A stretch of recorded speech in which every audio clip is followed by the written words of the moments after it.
Jay-Z didn't just walk away from Roc-A-Fella, he elevated past it. And Camron just dropped the real reason behind that split. This one's deep, because we're not talking about simple rap gossip or ego clashes.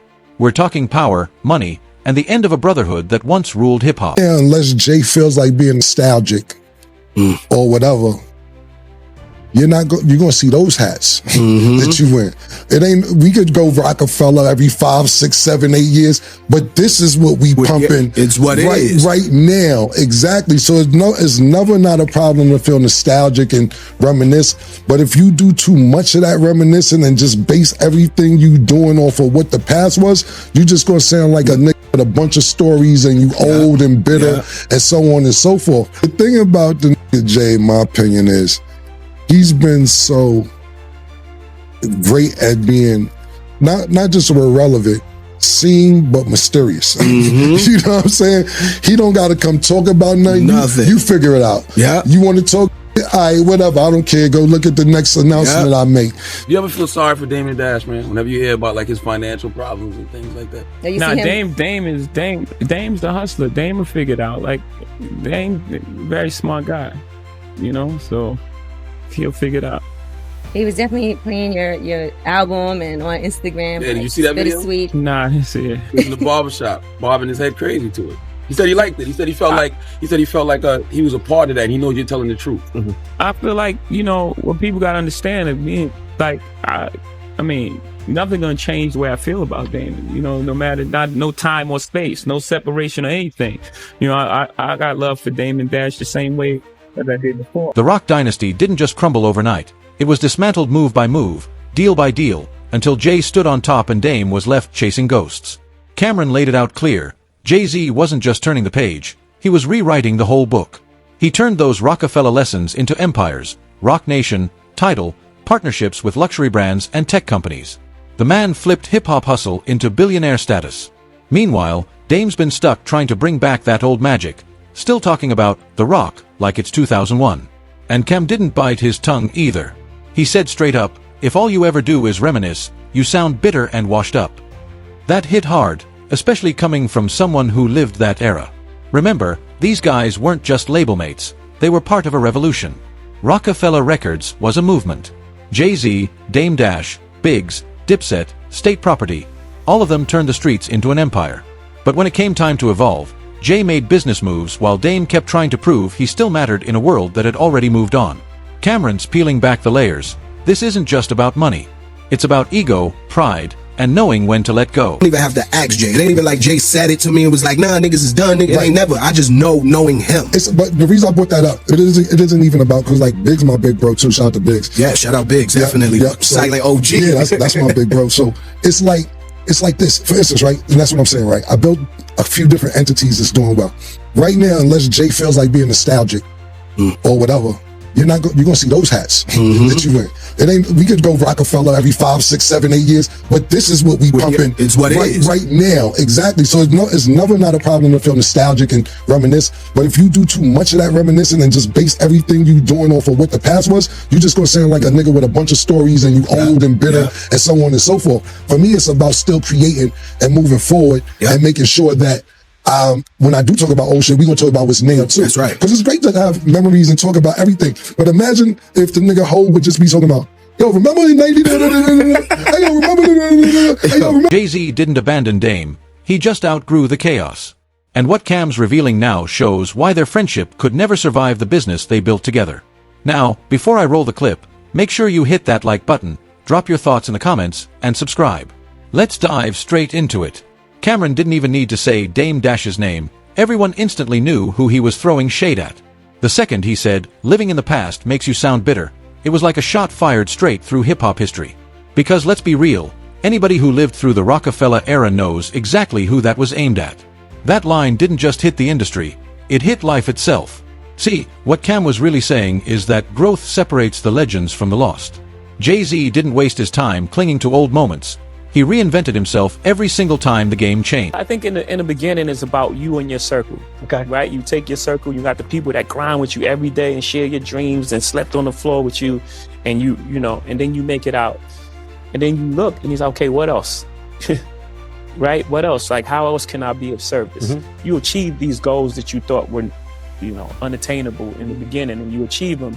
And then you look around and you say, okay, how can we duplicate this? The reason we created Roc Nation was to be able to say, okay, this is all the information we gathered. Here it is, Rihanna. Here it is, Kanye. You know, whomever, right? Like, and just like, here's the information. So if we achieve those goals at 36, you do it at 26. From Roc-A-Fella to Roc Nation, from dropping bars in the booth to negotiating billion-dollar partnerships with tech companies, liquor brands, and art moguls, he flipped rap into royalty. He didn't just make music, he turned culture into currency. But let's give Dame his due. He's not some washed-up figure sitting in the shadows. Dame's been grinding non-stop, films, his own streaming service, merch, independent ventures. That hustler DNA never left him. The real issue is how the world hears him. Every time Jay-Z's name comes up, Dame's energy feels raw, emotional, even, and that makes people read it as bitterness instead of truth. And let's not ignore the elephant in the room, the old stories about how Jay allegedly snaked Dame out of multi-million-dollar Roc-A-Fella deals. What about that? But this is what I got going on today. I just sold the company for $480 million. That's a You fact. get what I'm saying? That's what it's about. He's not wearing Roc-A-Fella hats every day. He's not, you know what I'm saying? He's moved on. And to me, that's what it's really about. I love to reminisce and love to have fun. But if that's all we talking about, And I can't do it. yeah, I can't do it. No, I feel you, bro. It's the same with the Roc-A-Fella shit. I'll be on that. They be like, yo, let's do the Roc-A-Fella shows. And it's like, bro, I can't do that. It's no more Roc-A-Fella. Right, Like, exactly. it's just like, what we doing? It don't even make no sense. Right. The book gonna be serious. They've been asking me to write a book forever, but I keep telling them, Jay's still active. He gotta go away. Far away. Because he gonna snipe me if I put all the stories You know what's crazy? You know what's crazy? It's like, and I know it's two different age guys. My man Sugar Dugger, and I'm not comparing myself to Jay-Z neither. When I just be like, he's like 35, 36. So when I be home chilling, like, yo, it's over. Nah, it ain't over, nigga. Nah, don't start trying to get over on me, nigga. We going out tonight, get some nigga. Whether that's fact or folklore, it's part of why the public still looks at Dame like he's stuck on the betrayal. It's not that he's living in the past, it's that the past keeps getting thrown back in his face. That's the sad irony. One built an empire by moving forward. The other keeps getting dragged backward by his own legacy. The message Camron sent wasn't just a jab, it was a wake-up call to anyone holding on to what's already gone. This is exactly where the whole clash of perception comes into play, the battle between silence and spotlight. Jay-Z mastered the art of moving in silence, letting his next chess move speak for him. Meanwhile, Dame Dash is all about saying it loud, unfiltered, straight from the heart, no sugarcoating. That's why Camron's words hit so deep. He wasn't just calling out Dame, he was speaking to anyone who's too busy replaying old wars instead of chasing new wins. How did it go left? It didn't go left. Okay, it didn't go left. Why you think it went left? Hold on. What are you talking about? Roc-A-Fella? Roc-A-Fella. I'll go it. The perception of why Roc-A-Fella ended is different. You're aware of this. It's because Jay did what he did. He didn't want to pay $3. He made a move on his friends. It is what it is, bro. I don't want to talk about it. No. All I'm saying is the perception of why Roc-A-Fella ended is not that Dame Dash wanted to move on and do something different. That's not, I believe you, that's not the perception. Who cares? But you're aware of that. And sometimes you got to Machiavelli yourself to be left alone. Let's not twist it, Dame's no slouch. The man has built plenty since the Roc-A-Fella breakup. Movies, independent labels, a streaming platform, fashion collabs. He's been hustling on 10. The problem? The world stopped listening the moment Jay's name came up. Every headline about Dame somehow circles back to Jay-Z, like the man can't tell his own story without the rock shadow looming over him. Now Jay-Z, on the other hand, that man's mystery personified. He never claps back, never spills tea, never even hints at the drama.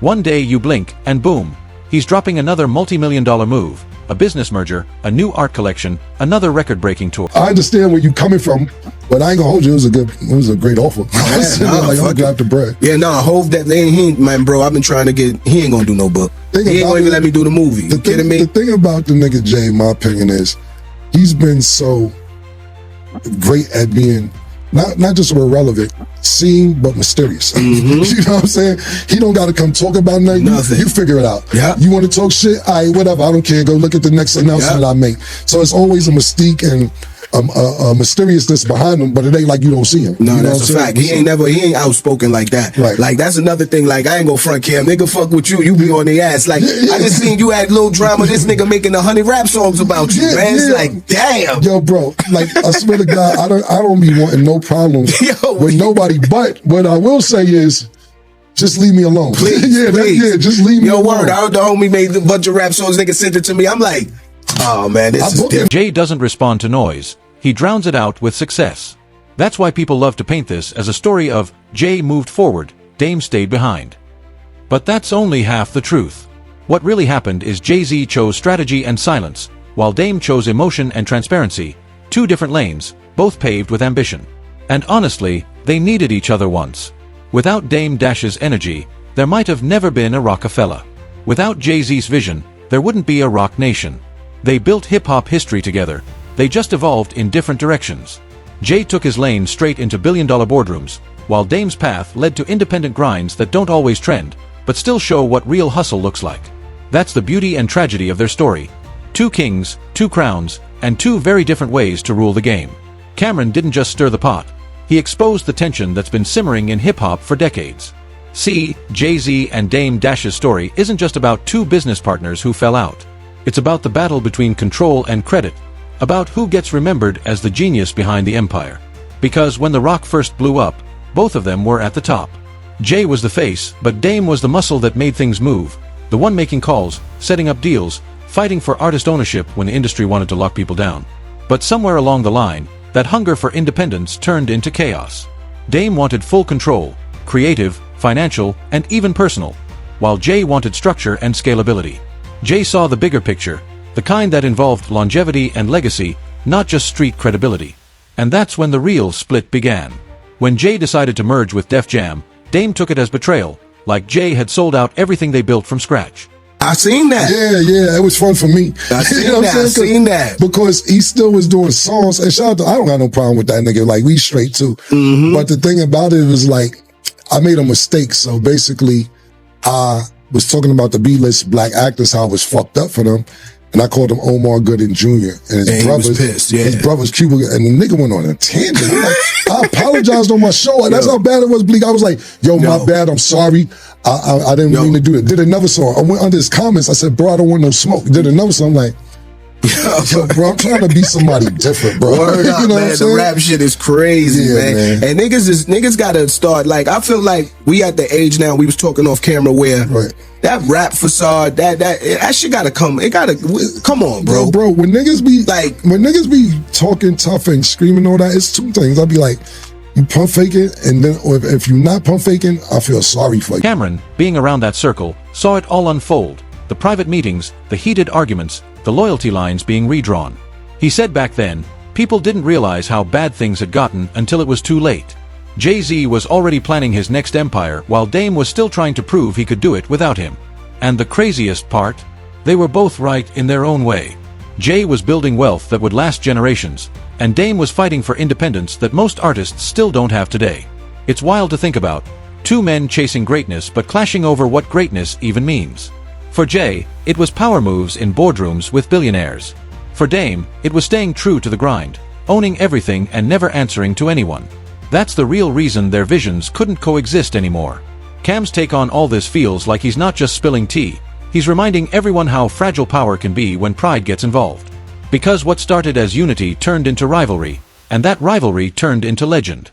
What makes this whole story even more wild is how different the aftermath turned out for both of them. When Roc-A-Fella collapsed, the world expected Dame Dash to fade out. But instead, he doubled down on his hustle. He started pushing independent ventures before independent was even cool. Film projects, music platforms, schools for young creators. He was trying to build a new system from scratch. But the issue? His delivery has always been too raw for the mainstream.